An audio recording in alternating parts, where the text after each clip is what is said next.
जय श्री चक्रधर। आज हम दान के बारे में चिंतन करेंगे। हर प्रकार का दान हम करते हैं, जैसे कि अन्नदान, वस्त्रदान, द्रव्यदान, भूमिदान, समय दान, ऐसे कई प्रकार के दान हम करते हैं। दान का अर्थशास्त्रों में बताया है, दान की व्याख्या बताई है। दान की व्याख्या ये है कि स्वसत्ता निवृत्ति पर सत्ता संपादने ते दान। किसी चीज के ऊपर हमारी सत्ता है, मतलब वो वस्तु हमारी है, हमारी सत्ता है उसके ऊपर, और वो वस्तु हम दान करते हैं। और उस वस्तुओं के ऊपर जो हमारी सत्ता है, वो सत्ता हम वापस लेते हैं, और जिसको हम दान कर रहे हैं उसकी सत्ता उस वस्तु के ऊपर स्थापित करते हैं। स्वसत्ता निवृत्ति पर सत्ता संपादने ते दान, ऐसी शास्त्रकारों ने व्याख्या की है। दान कई प्रकार के हम करते हैं। अन्नदान करते हैं, वस्त्रदान करते हैं, द्रव्यदान करते हैं, भूमिदान करते हैं, समय दान करते हैं। इन सब दानों में सबसे श्रेष्ठ दान कौन सा है? तो सबसे श्रेष्ठ दान है समय का दान। अगर हम उत्तम दान कौन सा है ऐसा सवाल पूछे तो हम कहेंगे कि अन्नदान उत्तम है। हमारे श्री चक्रधर महाराज जी ने अन्नदान को उत्तम बताया है, लेकिन श्रेष्ठ दान जो है वो समय का दान है, क्योंकि समय के ऊपर हमारा अधिकार होता है, और ये बाकी सब वस्तुएं, सब चीजें, इसके ऊपर ईश्वर का अधिकार होता है। ये सब ईश्वर का है, ये सब ईश्वर का है। जब हम अन्नदान करने जाते हैं तो जो अन्नदान करते हैं वो अन्न खेती में उगता है। किसान खेती में जाकर के बीज बोता है, एक बीज को 1000 दाने मिलते हैं। ये 1000 दाने देने वाला कौन है? ईश्वर है। जब हम खेती में बोते हैं, हमें अनाज आता है, और हम घर में लाते हैं और उस अनाज का हम दान करते हैं। मतलब क्या हुआ? वो अनाज भी ईश्वर का ही हो गया। ईश्वर ने हमें दिया है तो ईश्वर का हो गया। ये सब वस्तु ईश्वर की है। गीता में बताया है, गीता सार आप पढ़ सकते हैं, सुन सकते हैं। गीता में बताया है, जो लिया यही से लिया, जो दिया यही पर दिया, खाली हाथ आए खाली हाथ चले। जब मनुष्य जन्म लेता है तो साथ में क्या लाता है? कुछ भी नहीं लाता। जन्म लेते ही वो अपने पिता की संपत्ति का अधिकारी बन जाता है, बस। और जब मृत्यु हो जाती है वो सब छोड़ के चला जाता है, साथ में कुछ नहीं लाता। वो जो भी कुछ है इस संसार में है, पहले है, इसके आने के पहले है। जब हम ये सुनते हैं कि ये मकान मैंने बनाया है, ये मेरा है, ये जो वास्तु बनाई है मैंने बनाई है, लेकिन सोचने की बात ये है कि ये जब वास्तु बनाने के लिए तुमने आरंभ किया, तब तुमने ईंटें लाई, रेत लाई, लोहा लाया, सीमेंट लाया, पत्थर लाए, और फिर ये वास्तु बनाई। ये वास्तु में जो जो चीजें तुमने इस्तेमाल की है, उस चीजों का निर्माता तुम नहीं हो।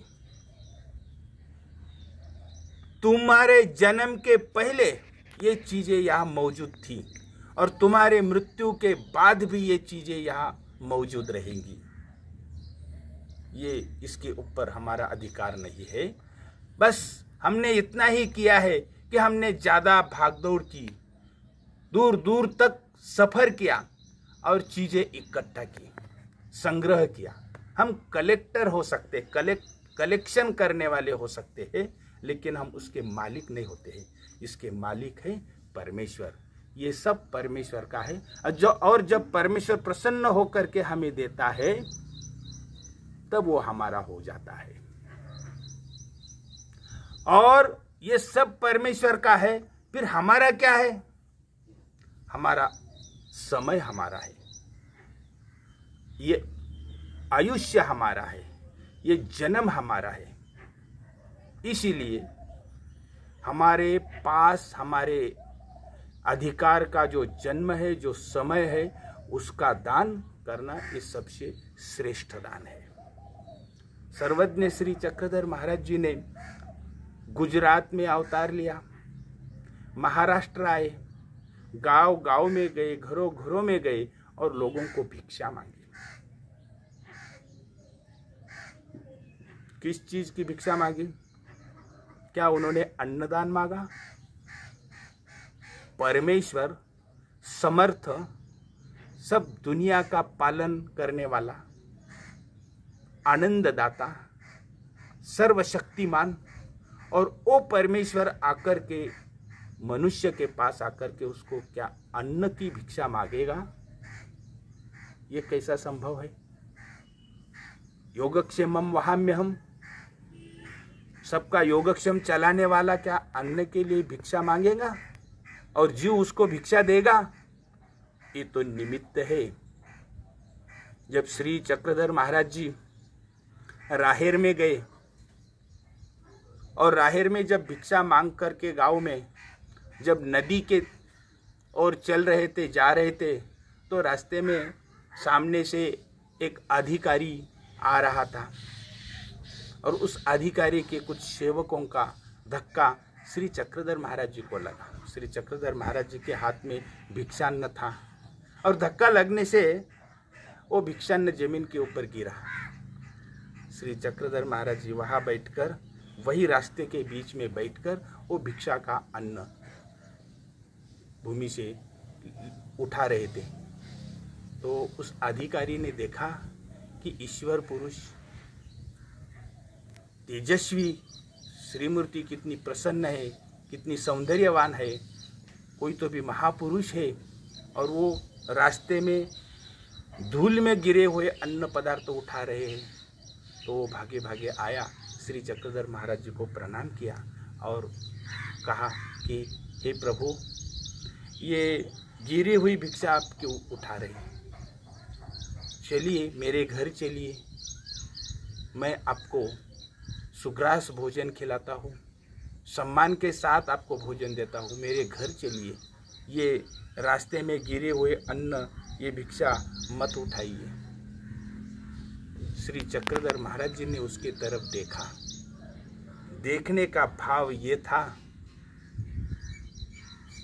उसका अर्थ ये था कि तुम मुझे अन्न देने वाले कौन हो?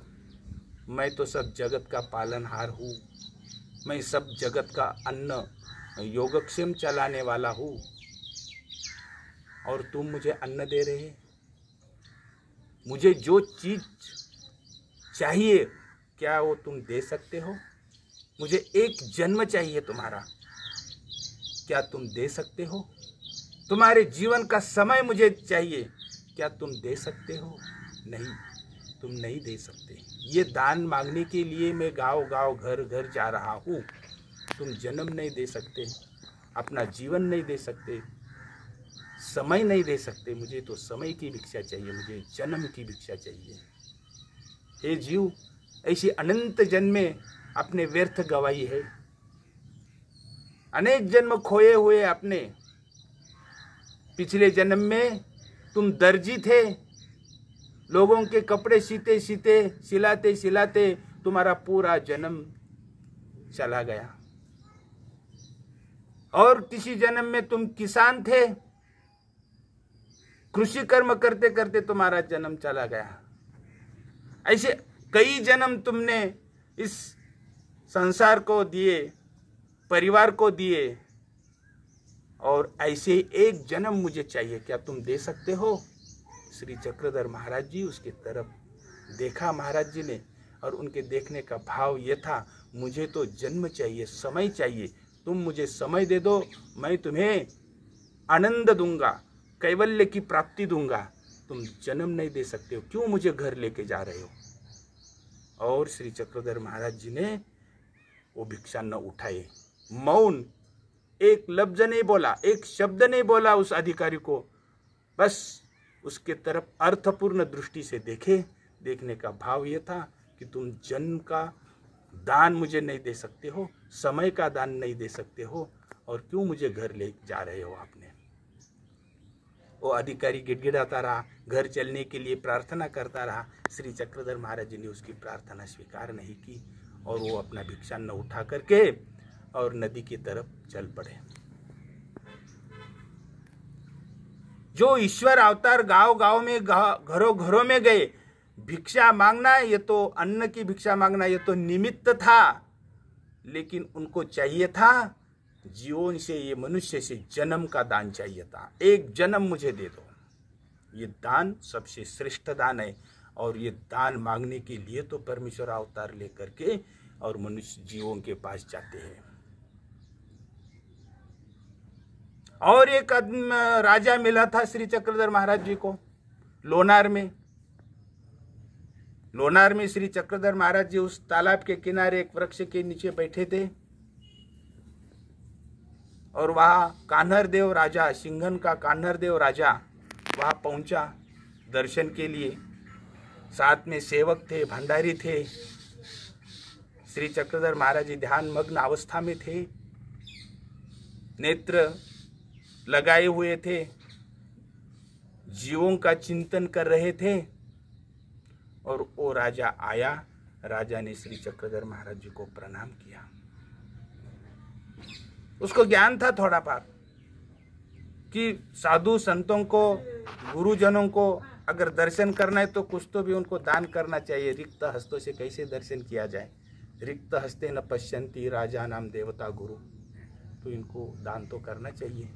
तो पास में उसका सेवक भंडारी खड़ा था, इशारा किया राजा ने, वो सुवर्ण मुद्राओं की थैली लेके पास में आया, और उस राजा ने उस सुवर्ण मुद्रा की थैली में जितना भी सुवर्ण था, जितनी भी सुवर्ण मुद्राएं थी, वो श्री चक्रधर महाराज जी के सामने रखी और हाथ जोड़कर 4 कदम पीछे हटके हाथ जोड़ के खड़ा रहा। और ये श्री चक्रधर महाराज जी, ये ईश्वर पुरुष, इस धन के तरफ देखेंगे, मेरे दान के तरफ देखेंगे, ये दान स्वीकार करेंगे, और ये दान उन्होंने स्वीकार किया तब मैं चलूंगा, ऐसा विचार करके वो वहाँ खड़ा रहा। कुछ समय गया, उसका एक सेवक था, सेवक को तो धीरज नहीं होता है, तो उस सेवक ने श्री चक्रधर महाराज जी को कहा, अहो देव हो, ये लीजिए सुवर्ण मुद्राएं, राजा आपके ऊपर प्रसन्न हुआ है, राजा ने आपको दान दिया है, ये दान स्वीकार कीजिए, सुवर्ण मुद्राएं स्वीकार कीजिए। सेवक चिल्लाया, राजा ने उस सेवक के तरफ देखा। देखने का अर्थ ये था कि मैं तुम्हारे लिए राजा हूं, ये तो संत महात्मा है, इनको क्या राजा और क्या सेवक। और वो राह देख रहा कि श्री चक्रधर महाराज जी स्वीकार करेंगे। श्री चक्रधर महाराज जी ने नेत्र खोलकर उस सुवर्ण मुद्राओं के तरफ देखा और पास में मिट्टी के तरफ देखा। सुवर्ण मुद्रा के तरफ देखा और मिट्टी के तरफ देखा, बाद में राजा के तरफ देखा और उस सेवक के तरफ देखा, और फिर और नेत्र बंद कर दिए। नेत्रों की भाषा होती है, नेत्रों की भाषा होती है, और वो भाषा समझदार लोग समझ जाते हैं। राजा को इस भाषा का अर्थ समझ गया और वो सेवकों को बोला, अरे वो तो विरक्त महात्मा है, उनको सुवर्ण और मिट्टी एक जैसी है, और राजा और रंग उनको एक जैसा है, चलिए। और वो निकल गया। श्री चक्रधर महाराज जी उस राजा से समय का दान चाहते थे, उसके एक जन्म का दान चाहते थे, लेकिन वो श्री चक्रधर महाराज जी को सुवर्ण मुद्राओं का दान कर रहा था। ईश्वर को सुवर्ण मुद्राओं का दान, वो तो ईश्वर समर्थ है, शक्तिमान है। सुदामा को सोने की नगरी देने वाला वो समर्थ ईश्वर, राज्य वैभव जो कुछ मांगे वो देने वाला ईश्वर, क्या वो जीवन से धन संपत्ति की मांग करेगा? ईश्वर को दान तो चाहिए, लेकिन कौन सा दान चाहिए? समय का दान चाहिए। लेकिन हम जीव क्या करते हैं कि जो हमारे पास है, जो धन संपत्ति है, जो भी कुछ है, हम मंदिरों में ईश्वर को, साधु संतों को दे देते हैं, और हमारा जो मूल्यवान समय है वो समय हम व्यर्थ की बातों में खर्च करते हैं। समय बहुत बड़ा मूल्यवान है। अगर लाख रुपए आपके गुम गए तो आप दुगुना मेहनत करके वो कमाएंगे। अगर 10 लाख रुपए का नुकसान हो गया, वो कहीं खो गए, तो अब दुगुनी मेहनत करके आप 20 लाख कमाएंगे। लेकिन जीवन में, समय में एक सेकंड भी आकर अगर आपका खर्च हुआ, 1 मिनट भी चला गया, बीता हुआ समय कितनी भी मेहनत करो आप वापस नहीं ला सकते हैं। इसीलिए जो जिस चीज का दान करता है वो चीज जितनी श्रेष्ठ होती है उतना वो दाता महान होता है। ये समय का दान, ये जीवन का दान, ये जो करते हैं उनको संत महात्मा सज्जन कहते हैं। वैसे देखा जाए तो जो संत महात्मा होते हैं, भिक्षुक होते हैं, उनके पास क्या होता है? ना धन होता है, ना संपत्ति होती है। जो भी धन संपत्ति है उनका उन्होंने त्याग किया होता है। वो तो रास्ते में चल रहे हैं, हाथ में झोली है, भिक्षा के लिए भिक्षा मांग रहे हैं, खा रहे हैं, नामस्मरण कर रहे हैं, आगे चल रहे हैं, तो भी लोग उनके चरणों में झुकते हैं, उनको नमस्कार करते हैं, दंडवत करते हैं। क्यों करते? क्योंकि वो सबसे बड़े दाता है। जिन्होंने अपना जीवन, अपना जन्म परमेश्वर को दान किया है, वो बड़े दाता है। इसलिए हम सब इन संत महात्माओं को प्रणाम करते हैं, दंडवत करते हैं, उनके चरणों में झुकते हैं, क्योंकि उन्होंने अपना समय ईश्वर को दान किया है, अपना जन्म ईश्वर को दान किया है। ये कोई दान आसान नहीं है। मनुष्य जो भी इस दुनिया में इकट्ठा किया है, दूर दूर जाकर के बड़ी चालाकी से बहुत बड़े बड़े धन संपत्ति इकट्ठा किए हैं, उसमें से दान करता है, अपना समय का दान नहीं करता है। और अगर वो अपने समय का दान ईश्वर के लिए करे, नामस्मरण करने के लिए समय का दान करे, तो वो महान बन जाता है। साधु संत महान है क्योंकि उन्होंने अपने जीवन का दान, अपने समय का दान ईश्वर को दिया है। और ईश्वर यही चीज दान में मांगते हैं। जो परमेश्वर है उनके पास कुछ भी कम नहीं है, सब कुछ समर्थ है, तो भी उनको कुछ कमी महसूस होती है। इसीलिए वो मनुष्य के पास जाते हैं और कहते हैं कि तुम्हारा जीवन मुझे समर्पित करो, तुम्हारा समय मुझे समर्पित करो। मेरे पास सब कुछ है, लेकिन समय तुम्हारा मुझे समर्पित करो, मेरा नामस्मरण करो और मेरी आज्ञा का पालन करो, और मेरा जीवन में मेरे रास्ते पर चलने के लिए समय व्यय करो, खर्च करो समय। तो सब दानों में श्रेष्ठ दान समय का दान है। धन्यवाद।